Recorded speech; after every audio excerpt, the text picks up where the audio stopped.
Well, good day, ladies and gentlemen. I hope you're having a fine day. This is the eve of Memorial Day of 2017. In other words, it's May 26th. Like I say, 2017, it's a Friday. It's the Friday before Memorial Day. Now, what I'm going to do here, maybe using Memorial Day is not a very good time, but I don't think there's any good time that a guy like me can give information like this, Memorial Day or not. But I want to sit here for my own good, for my own mental health, to be able to vent a little bit, to get some truth out, on this video here. But what this is about is government sins or lies concerning the Vietnam War. For my own mental health, ladies and gentlemen, I have to get this stuff out. Now, whether you appreciate what I'm doing or not, one way or the other, excuse me, but I just don't care. You get like that when you've been kicked around as much as I have, being a Vietnam veteran. Okay, right out the outset here, I need to say this. I hope the United States of America never gives another war like the Vietnam War. But I'll guarantee you one thing. Now, listen to me real close, ladies and gentlemen. If you watch real careful, over the years, if you watch real careful, or even look into past history, every 20 to 25 years in the last, say, 50, 75 years, the United States government has managed to get itself into a war. They purposely create wars, ladies and gentlemen. Why? For population control. Thin out the young bucks. I had one of my stepdads who was highly decorated out of World War II, and the Korean War told me that theory, but it's not a theory, okay? But the Vietnam War was one big mixed up mess from beginning to end. I don't care what anybody says. I was part of military central intelligence right here, and I know what I'm talking about. But anyway, the statement still stands. I hope that they never give the type of a war that was like Vietnam, because that thing was misrepresented. The government covered up a lot of things. They lied, and on and on and on. But I'm here to correct some of that, okay? Number one. I've got 10 points, 10 major talking points I'm going to do here. But number one, back in 1996, I was sent through a big PTSD therapy program in Sheridan, Wyoming. It was headed by a PhD by the name of Dr. Hollis Hackman. He told us, the class that I was in, he told us Vietnam veterans that we had not only been hurt physically, mentally, but spiritually also. Did you hear me?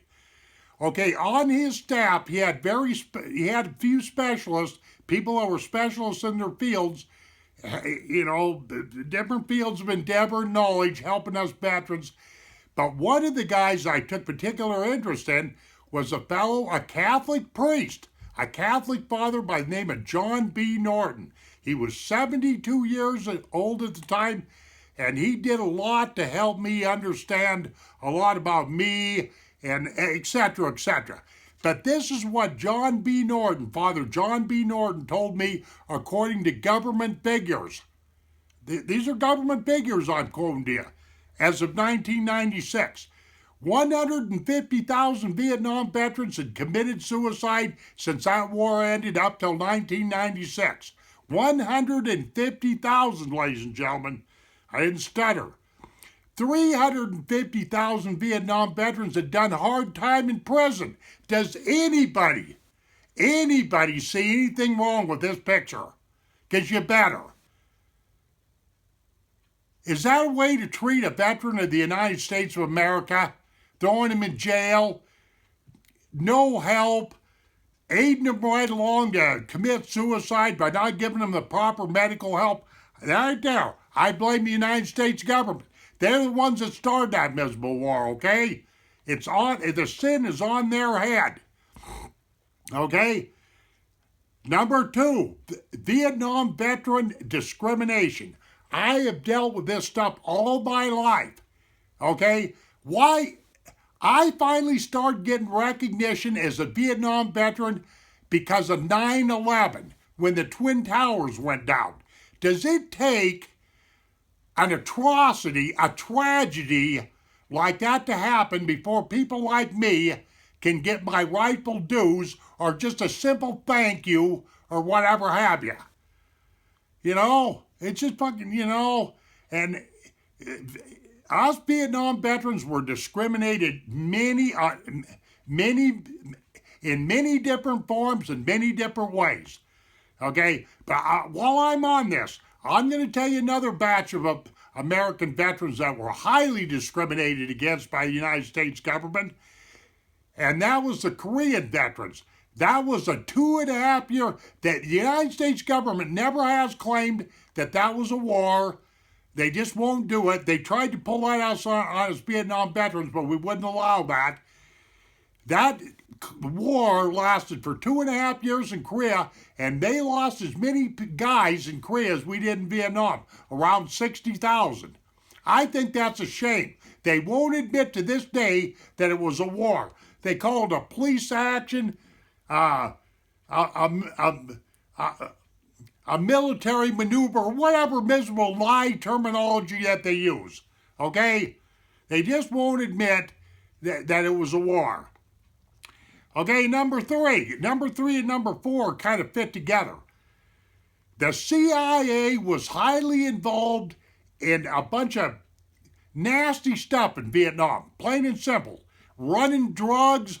They had a private civilian fleet of aircraft called Americal that they had subcontracted out to do their dirty work. They had a black market going in and out of Saigon, Saigon, Vietnam, Tan Son Nhut Air Force Base, wherever, that you couldn't believe. Drugs, you name it, anything for sale.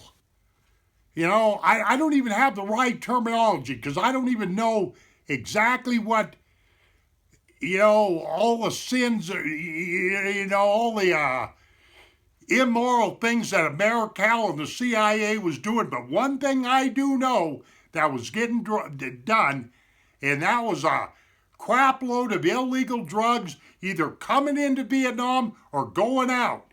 Mostly going out because opium grew all over the place in Vietnam, and same with that Thai stick, that real powerful pot. Okay. Number five. We still to this day got that MIA POW situation. In my YouTube channel here, ladies and gentlemen, I've already accounted for 20 to 25% of the MIA POWs, and it's on video number 245. All my videos start with video number 1, clear up to this one right here, which is video number 311. They have a number behind them. Video 245 explains what I think happened to 20 to 25% of our MIA POWs. Okay, number 6. The United States government repeatedly denied that we were having anything to do with Cambodia and Laos and that kind of stuff. I'm sitting here to tell you that that's a lie. We had LRPS teams. LRPS stood for Long Reconnaissance, Patrol, and Surveillance Teams. We had LRPS teams, I know for a fact, in Cambodia and Laos. So some of our U.S. Army Rangers were in there. Some Navy SEALs were in there. A few Army units were in there and a few Marine units. This is a fact. But the government denied that. They lied. They lied about a lot of things. Trust me. Okay. Number 7. Here is something that a lot of Americans don't know. The United States government, one of the reasons why we were in Vietnam was to explore for oil. And I'm not talking about us GIs. I'm not talking about us Army guys or, military guys. They had private contractors in Vietnam looking for oil exploration. The United States government felt or thought at that time that there was a bunch of oil reserves in Vietnam and they were bound determined to find them. This is an absolute fact. I know a lot of you probably don't believe what I'm saying. I don't give a damn. I know what I'm talking about. Like I say, I was a part of military central intelligence. I've stayed this back several times throughout my YouTube. I've got just a small amount of videos on the Vietnam War, but I've already explained my situation that way. Okay. Number 8. Another thing that the government wanted, but they never would tell the American people or everything, they wanted a strategic air base, an Air Force base in Vietnam. Why? Because they were paranoid that the communist Chinese was going to attack America. They wanted to have a place where we could keep some fighter jets and whatnot and keep an eye on China. Well, this is something they never ended up with.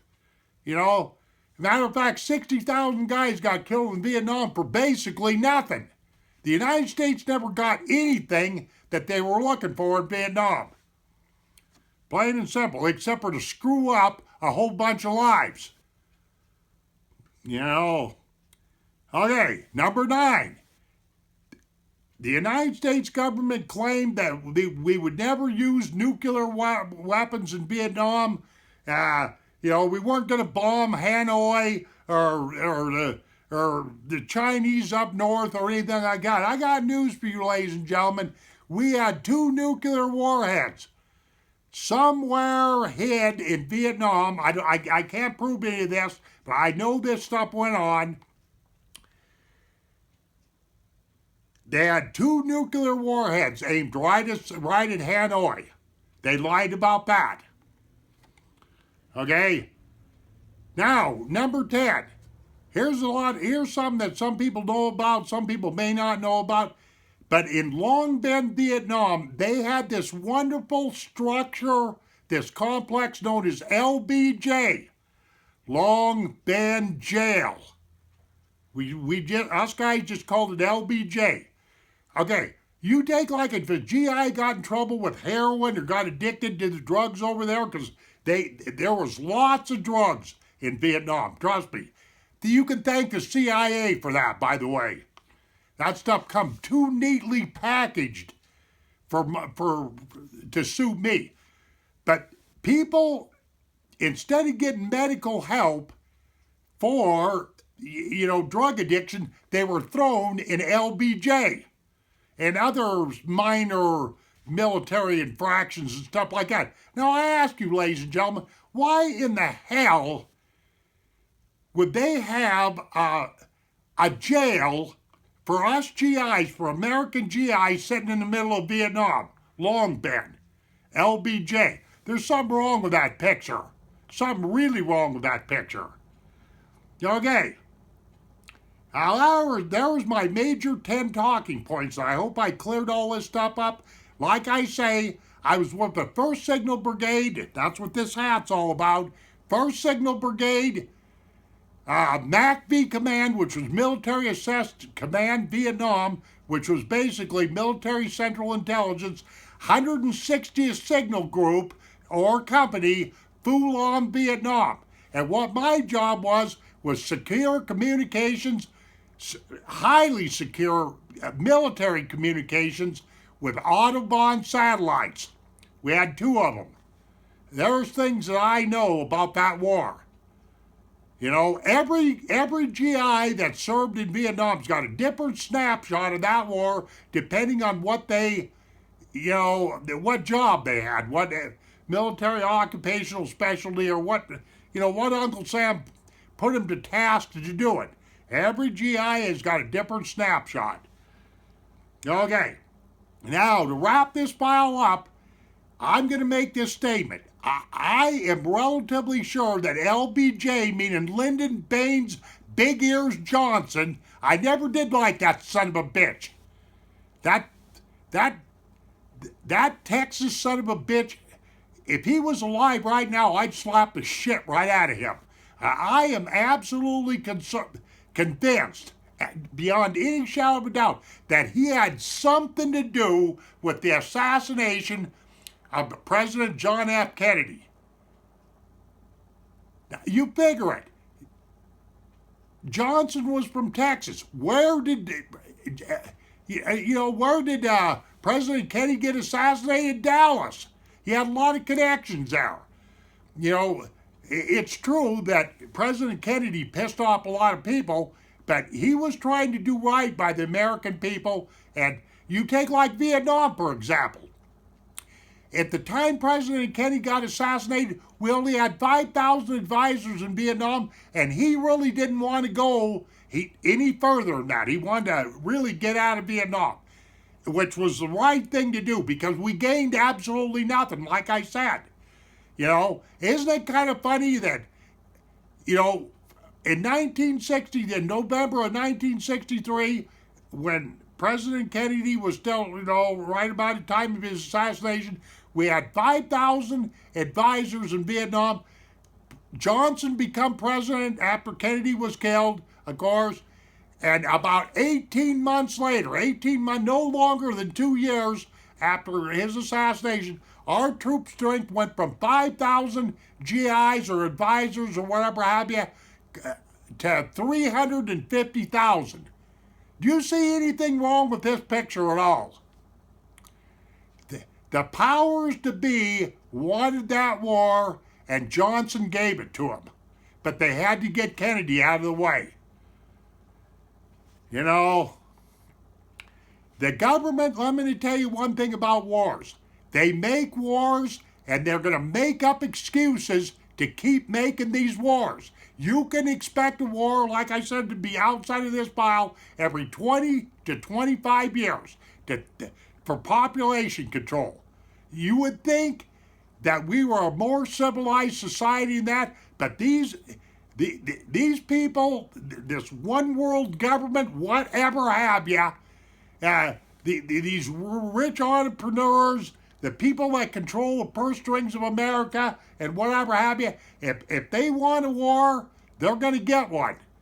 And they're going to do it at your expense and make you pay for it. I hope you like all this, because this is what went on during the Vietnam War, and it's still going on, and it's going to still continue.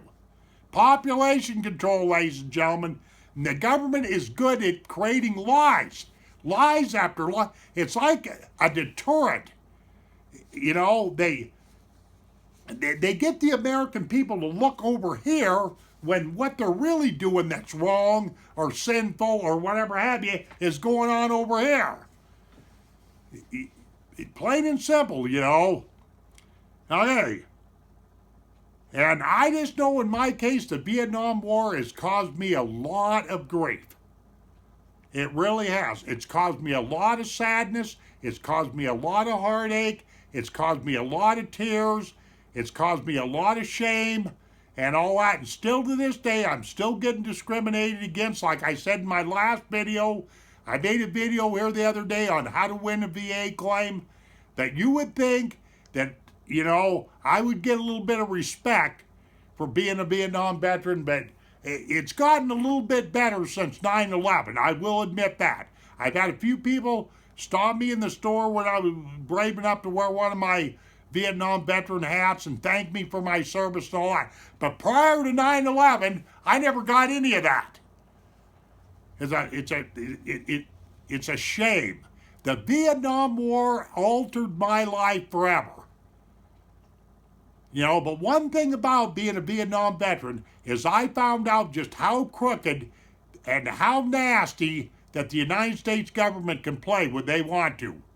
When they want something, they don't care how many people get killed, especially in wars. And you take like over the years, I've been so disgruntled. I am a disgruntled Vietnam veteran. But when it comes to the political system, I've only voted twice. For many, many years, I didn't even vote. I figured, what good is it going to do? When McCain ran against Obama, I voted then on the first go-around. And then this last election, because it was so heated and it made news literally across the world with Donald Trump and Hillary Rodham Clinton. You know, I voted in this last election. That's all. I just voted twice.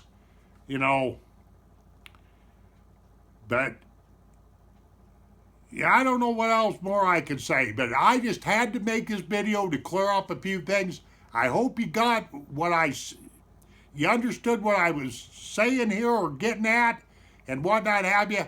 But believe you me, the United States government created one lie right after the other about the Vietnam War, when it was going on, and then they did a piss poor job of helping us Vietnam veterans when we come back. And also, there was a lot of discrimination from your average American towards us Vietnam veterans. In other words, the government was the one that gave that war, authorized that war, got us involved in that war, and blah, blah, blah. And the Vietnam veteran had to pay for it all. And they're still paying for it like I am to this day. I've got medical issues that are not being taken care of and all that. And if they're not taken care of, I don't know how many more years I've got to live. And am I looking for sympathy? No. I'm way beyond that point. I don't want your sympathy. I want the truth to be known. And I just told you a bunch of it. Okay, that's all I got to say. I know I forget stuff here. I'm sorry. For your loved ones and for the veterans that are fallen, I want to say just this much. Happy Memorial Day. But like I say, I had to get this off of my chest. I just had to do it. Okay, thank you very much, ladies and gentlemen, for watching the Movie File. And I got to shut her off. See you later on down the trail.